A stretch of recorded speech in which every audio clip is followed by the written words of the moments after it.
ఒక third front అనే మాట ఈ మధ్యకాలంలో చాలా రోజుల క్రితమే అప్పట్లో దేశంలో ఒక మూడో ప్రత్యామ్నాయ శక్తిగా ఎదుగుతారా కేసీఆర్ బీఆర్ఎస్ గా మారుస్తున్నారు అప్పుడు చాలా చర్చలే పెట్టాం. తర్వాత ఇప్పుడు ఆ మాట పక్కకి వెళ్ళిపోయింది. మళ్ళీ ఇప్పుడు ఆ గోను ప్రకాశ్రావు గారి పుణ్యము లేదంటే ఆయన చేసిన వ్యాఖ్యలను ఎవరు పెద్దగా పట్టించుకోకపోయినా ఇప్పుడైతే మళ్ళీ ఆ చర్చ అయితే తెర మీదకి వచ్చింది. ఎందుకంటే జగన్మోహన్ రెడ్డి ఇంకా ఎటువంటి స్టాండ్ తీసుకోలేదు. ఒక పక్క అన్ని బిల్లులకి భారతీయ జనతా పార్టీకి సపోర్ట్ ఇస్తారు, అలాగని చెప్పి పూర్తిగా కాంగ్రెస్ వ్యతిరేకిలాగా కూడా ఉండరు.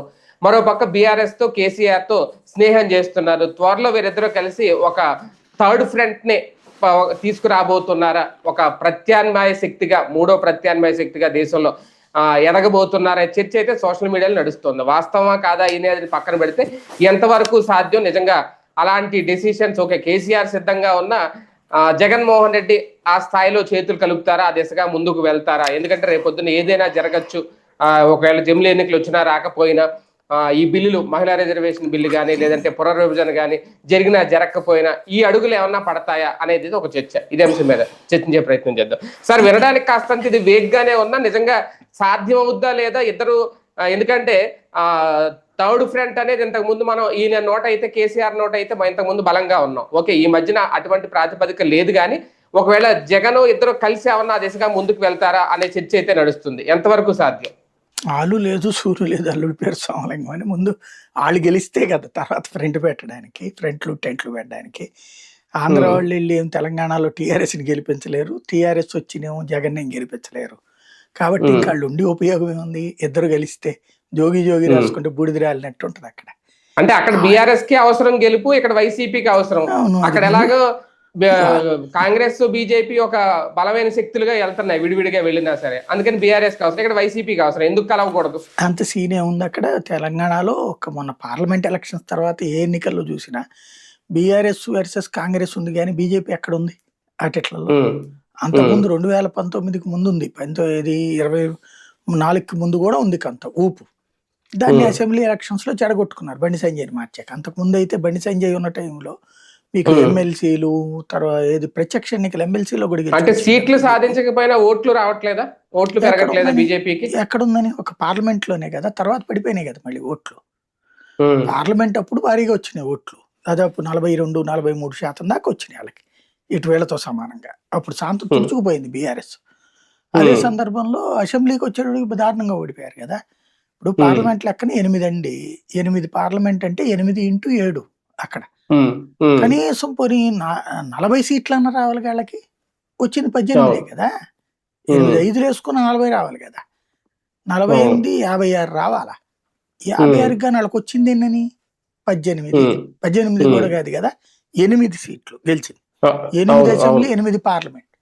ఇంత తేడా ఎట్లా ఉంటది అంటే అక్కడ మోడీ ఇంపాక్ట్ పనిచేస్తుంది, కానీ బలమైనటువంటి లీడర్షిప్ కాన్సెప్ట్ కనబడుతుంది అక్కడ కొరత. ఒకటి వెరీ సింపుల్ ఏంటంటే తెలంగాణలో ముందు అసలు వాళ్ళు గెలిచే పరిస్థితి తెచ్చుకోవాలి. ఇక్కడ జగన్ ఆంధ్రాలో తను గెలిచే పరిస్థితి తెచ్చుకోవాలి.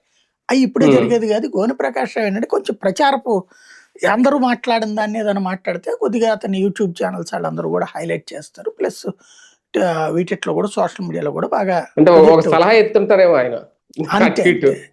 కాదు, ఆయన ఏంటంటే యాంటీ కేసీఆర్, యాంటీ జగన్. ఆయన కొంత ప్రో తెలుగుదేశం కాంగ్రెస్ నుంచి వచ్చినోడు, రేవంత్ మీద అభిమానం ఉన్నోడే. పాత సొంత కాంగ్రెస్ వాళ్ళు అంటే నచ్చడు, కానీ ఆయనకి రేవంత్ నచ్చుతుంది కాబట్టి ఆ ఆస్పెక్ట్ లో మాట్లాడుతున్నాడు తప్పించి దానికి ఏం కమిట్మెంట్ ఏం లేదు. బేసిక్ గా ఒకటి మాయేస్తాను ఖాయం, రేపటి ఎలక్షన్స్ టైట్ అయ్యి ఇప్పుడు 240 వచ్చినాయి మొన్న బీజేపీకి. నెక్స్ట్ ట్రిప్ కూడా అదే పరిస్థితి ఉండి టీఆర్ఎస్ వైసీపీకి దగ్గరలో ఉన్నాయి అనుకోండి, ఓ 20-30 ఇద్దరికి కలిపి, ఈ 30 వాళ్ళకి అవసరం అనుకోండి. అంటే లైక్ ఇప్పుడు జేడీయూను తెలుగుదేశం ప్లేస్ లో రేపు పొద్దున వీళ్ళిద్దరు ఉన్నారు అనుకోండి, అప్పుడు వీళ్ళు బయట నుంచినే మద్దతు ఇస్తారు, ఇచ్చి అప్పుడు ఆడుకుంటారు వీళ్ళు. కాకపోతే వీళ్ళిద్దరినీ కూడా బీజేపీ దూరం చేసుకోదు. ఇప్పుడు మీరు అబ్జర్వ్ చేస్తే కాంగ్రెస్ శత్రువుల్ని అందరినీ కూడా బీజేపీ చేరదీస్తుంది, వాళ్ళ కష్టం నష్టం రాకుండా చూస్తుంది. చంద్రబాబు నాయుడు కాంగ్రెస్ తో పొత్తు పెట్టుకోకుండా ఉంటే కనుక కిందసారి సెట్ అయ్యేవాడు, సీట్లు తగ్గినా కూడా. కాంగ్రెస్ తో పొత్తు పెట్టుకుని చేయి కాల్చుకున్నాడు ఆయన. ఉమ్. ఈ దఫా ఏం చేస్తారన్నది చూడాల్సి ఉంది. వాస్తవానికి వీళ్ళిద్దరూ అటు కాంగ్రెస్ ఇటు బీజేపీ ఇద్దరికి మద్దతుదారులు కాదు, కాకపోతే జగన్ గారు కొంచెం పాజిటివ్ గా ఉంటారు. ఇటు అటు ఐఎన్డిఏలో కానీ లేదంటే ఇది ఎన్డీఏలో కానీ లేని వ్యక్తులు వీళ్ళిద్దరూ. అంటే ఇప్పుడు బీజేపీకి దగ్గరే పరిస్థితి అయితే కనిపించట్లేదు. రేపొద్దున్న వీళ్ళ సొంత కుంపటి ఎంతవరకు సక్సెస్ అవుతుంది ఒకవేళ పెడితే, ఏ ఏ పార్టీలు కలిసి వస్తాయి? దగ్గర కాలేదు, దూరము కాలేదు, బీజేపీతో టచ్ లోనే ఉంటారు. అవసరమైనప్పుడు బిల్లులకు మద్దతు ఇస్తున్నది బీఆర్ఎస్. అవునా? వీళ్ళు కూడా అంతే, ప్రతి బిల్లుకి మద్దతు ఇస్తారు. అవసరమైనప్పుడు ఇంతకుముందు అధికారంలో ఉన్నటువంటి 2019, 2024 మధ్యలో అన్నిటికీ మద్దతు ఇచ్చిన వీళ్ళ కీలకమైనటువంటి బిల్లుల దగ్గర అడ్డం తిరిగారు కదా, యువతలకు వచ్చినటువంటి పరిస్థితి ఉంటుంది కదా. అది చాలా క్లియర్ ఉన్నారు. అంటే అప్పుడు కూడా కర్ణాటక లేదంటే తమిళనాడు ఇలా కొన్ని పార్టీలను కలిసారు కదా సార్ కేసీఆర్, అప్పుడు కూడా థర్డ్ ఫ్రంట్ అని. అది వేరండి, ఆ టైం మూమెంట్ వేరు, ఇప్పుడు అయిపోయింది బీఆర్ఎస్. ఇక మళ్ళీ ఆ టైప్ పిచ్చి పనులు చేయడం ఆయన. ఈవెన్ బీఆర్ఎస్ మళ్ళీ టీఆర్ఎస్ గా మార్చే ప్రయత్నం చేస్తున్నారు కవితకు భయపడి. ఆవిడేదో తెలంగాణ రాష్ట్ర సంఘం అని ఇట్లా పేరు వచ్చేలాగా వస్తుంది. మళ్ళీ ఆ గుర్తు కూడా అదే తీసుకున్నారు అనుకోండి, గుర్తు అంటే ఎవరు అనుకోండి, కారు గుర్తు అనేటటువంటిది, లేదా కారును పోలినటువంటి ఏ బుల్డోజర్ గుర్తో తీసుకుని టీఆర్ఎస్ అని పెట్టి అనుకోండి లేచిపోద్ది అక్కడ. అందుకని భయపడుతున్నారు వాళ్ళు, అంత మించేం లేదు. అంటే ఐఎన్డిఏలో ఉండలేని వాళ్ళు ఐఎన్డిలోంచి బయటకు వచ్చే పక్షాలు ఏమన్నా వీళ్ళ చెంతకు వస్తాయా? ఆ ప్రయత్నం ఏమైనా జరుగుతుంది ఒకవేళ? చూడాలి, అది గ్యారంటీ చెప్పలేము. ప్రస్తుతానికైతే ఐఎన్డిఏలో వాళ్ళకి ఎవరికి ఏమి లేదు. నెక్స్ట్ ఎలక్షన్స్ లో ఓడిన తర్వాత అయితే అది ఉంటది. నెక్స్ట్ ఎలక్షన్స్ లో మళ్ళీ ఐఎన్డిఏ కూటమి ఓడింది అనుకోండి, అప్పుడు చీలికలు పేలికలు అవుతాయి, చాలా పరిణామాలు మారుతుంటాయి. అలా కాకుండా గెలిచింది అనుకోండి ఐఎన్డిఏ, అసలు మొత్తం తిరిగేలేదు కదా. ఈ 5 రాష్ట్రాల ఎన్నికల తర్వాత ఏమన్నా ఒక మార్పు ఏమన్నా చూస్తామా సార్ ఒకవేళ జాతీయ స్థాయిలో అన్ని పార్టీల నుంచి? ఏం లేదండి, అస్సాంలో బీజేపీ వచ్చి, కేరళలో కాంగ్రెస్ వచ్చి, మిగతా చోట్ల అటు డిఎంకే, అటు పక్కన దాని పేరేంటది పాండిచ్చేరిలో ఎన్డీఏ, ఇట్లా వచ్చేసినాయి అనుకోండి, ఏ ప్రాబ్లం లేదు. అలా కాకుండా 5 మెజార్టీ అంటే కేరళ ఆల్రెడీ గెలుచుకోవడానికి కాంగ్రెస్ సిద్ధంగా ఉంది. అట్లాగే బెంగాల్ అయితే గెలవలేదు నాకున్న అవగాహన మేరకు. పాండిచ్చేరిలో కూడా కాంగ్రెస్ పార్టీ, పాండిచ్చేరి కొంత ఛాన్స్ ఉంది. కాంగ్రెస్ కనుక కేరళను పాండిచ్చేరి గెలుచుకుంది అనుకోండి, అస్సాంలో దానికి సాధ్యం అవుతుందని నేను అనుకోవట్లేదు. ఈ 2 గెలుచుకుంది అనుకోండి కాంగ్రెస్ కి తిరుగులేదు. అదే అస్సాం కూడా గెలుచుకుంది అనుకోండి, కాంగ్రెస్ యొక్క రికార్డు బద్దలు కొట్టినట్టు ఉంటది. ఏం జరుగుతుందో చూడాలి. అది అంటే ఐఎన్డి కూటమిలో ఇప్పుడు తృణమూల్ కాంగ్రెస్ అనేది ఒక అతిపెద్ద బలమైన శక్తి. రేపొద్దున అక్కడ ఏమన్నా ఎన్నికల్లో ఫలితాలు తారుమారైతే ఖచ్చితంగా కొన్ని పార్టీలు బయటకు వస్తాయేమో, అలాంటి సందర్భంలో సీన్ ఏం లేదు, ఎవడు బయటకు వెళ్ళి ఇప్పుడు చేయడానికి ఏం లేదు. వీళ్ళు అలాగని కలిసి ఉంది లేదు. ఇప్పుడు ఆమ్ ఆద్మీ పార్టీ ఎక్కడెక్కడ విడిగానే పోటీ చేస్తుంది. పంజాబ్ లో కానీ ఉత్తరప్రదేశ్ లో కానీ ఆమ్ ఆద్మీ పార్టీ విడిగానే పోటీ చేసింది కదా, సమాజ్వాదీ పార్టీ విడిగానే పోటీ చేసింది కదా, ఇప్పుడు తృణమూల్ విడిగానే పోటీ చేస్తుంది కదా, కాంగ్రెస్ కమ్యూనిస్టులు విడివిడిగానే ఉన్నారు కదా. ఐఎన్డిఐ అనేటటువంటిది మోడీని తిట్టడానికి అందరు కలిసి ఉంటారు. ఎలక్షన్స్ పొత్తుల దగ్గరకు వచ్చేవాడికి మళ్ళీ ఏళ్లలో ఇలకే పడదు, అది క్లియర్ గా ఉన్నారు అనమాట. సార్ ఒకటి, రాష్ట్రంలో ఉన్న పార్టీలతో పొత్తు పెట్టుకోవడం వేరు, జాతీయ స్థాయిలో ఒక ఫ్రంట్ ఏర్పాటు చేయడం వేరు. జగన్ కి అవసరం ఏమన్నా ఉందా? అసలు అది చేయడండి, అతను పిచ్చోడు కాదు, చెయ్యాలనుకుంటే ఇంతకుముందే చేద్దుడు.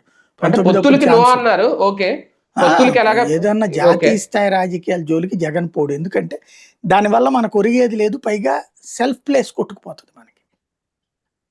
ఈ ట్రిప్ కనుక కంటిన్యూ గెలుచుంటే అటువైపు చూసుండేవాడు. ఎప్పుడైతే ఓడిపోయాడే అసలు ముందు తను అధికారంలోకి రావడం చూసుకోవాలి, కానీ ఎవరినో అధికారంలోకి తేవాలని ఆయన ఎందుకు చూసుకుంటాడు అక్కడ, కామన్ గా ఆలోచిస్తే. అంటే బీజేపీతో ఎలాగా పొత్తు వేడదు, వీళ్ళు ముగ్గురు కలిసే ఉంటారు అనుకున్నప్పుడు వేరే ఆల్టర్నేటివ్ చూసుకోరా జగన్? అదే జరిగింది. ఇంకా జాతీయ స్థాయిలో వేరే ఆల్టర్నేటివ్ ఏం లేదు. ఎవరు అధికారంలో ఉంటే వాళ్ళకి మద్దతు ఇస్తాడు, కాంగ్రెస్ ఉంటే కూడా మద్దతు ఇస్తాడు. అంటే కాంగ్రెస్ కి బద్ద శత్రువు జగన్ అంటారు కదా, ఎలా? కరెక్టే, కానీ ప్రణబ్ ముఖర్జీ అప్పుడు సపోర్ట్ చేయలేదే అతను. సోనియా ఆ కూటమిలో చేరడు, కేంద్రంలో ఎవడున్నా మద్దతు ఇస్తాడు.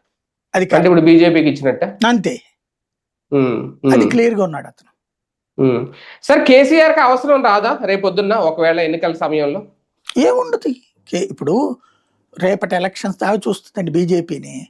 ఈ లోపు ఇప్పుడు వాళ్ళ నాయకులు బలంగా పుంజుకుని గెలుస్తారనుకున్నారు అనుకోండి, ఒక ఆస్పెక్ట్. గెలవరు అనుకున్నారు అనుకోండి, అప్పుడు పొత్తు వీళ్ళిద్దరి మధ్యన పెట్టుకోవచ్చు కదా. ప్రస్తుతానికి పొత్తులు లేవు అక్కడ ఎక్కడా కూడా. అవును, లేవు. ఇప్పుడు తెలుగుదేశం ఓట్లన్నీ అటు కాంగ్రెస్కి వెళ్ళిపోతున్నాయి. వీళ్ళు దాన్ని అవతలకి తీసుకెళ్ళలేరు అనుకున్నప్పుడు ఏం చేస్తారు, బీఆర్ఎస్ ఎంకరేజ్ చేసే ప్రయత్నం చేస్తారు. అంటే బీజేపీ బీఆర్ఎస్ ఎలాగే బద్ధ శత్రువులుగానే ఉంటాయి కదా తెలంగాణలో. అదే అనేది అట్లా ఇంకెవరికి సపోర్ట్ అనుకోవాల్సిన చేయాలి? అవసరం లేదు. జాతీయ స్థాయి వ్యవహారాలను బట్టి ఉంటాయి రేపొద్దున రాజకీయం. అంటే కేసీఆర్ కూడా ఇప్పట్లో ఆలోచనలు ఏం చేయరు అంటారా? లేదు లేదు, ఆయన చేయరు ప్రస్తుతానికైతే. ఆయన మళ్ళీ అధికారంలోకి రప్పించుకోవడం, వాళ్ళ అబ్బాయిని సీఎంగా చూడాలన్నది ఆయన కోరిక. అంత మించేది లేదు అక్కడ. ఇప్పుడు గెలవడం అనేది ఇంపార్టెంట్ అక్కడ. అంతే. రైట్ చూద్దాం. థర్డ్ ఫ్రంట్ ప్రచారాలు అయితే వినడానికి చాలా బాగుంటాయి, కానీ ప్రాక్టికల్ గా అది ఎంతవరకు వర్కౌట్ అవుద్ది అంటే కష్టమే. ఎందుకంటే ఇప్పుడు 2 తెలుగు రాష్ట్రాల్లో కూడా ఎవరి గెలుపు వాళ్ళకి కీలకం. ఇక జాతీయ రాజకీయాల్లో వేలు పెట్టి ఎంతవరకు సక్సెస్ అవుతారనేది కూడా డౌటే. మరి థర్డ్ ఫ్రంట్ ప్రచారం వెనక ఏంటి అసలు రాజకీయం, ఏం జరుగుతుంది చూద్దాం.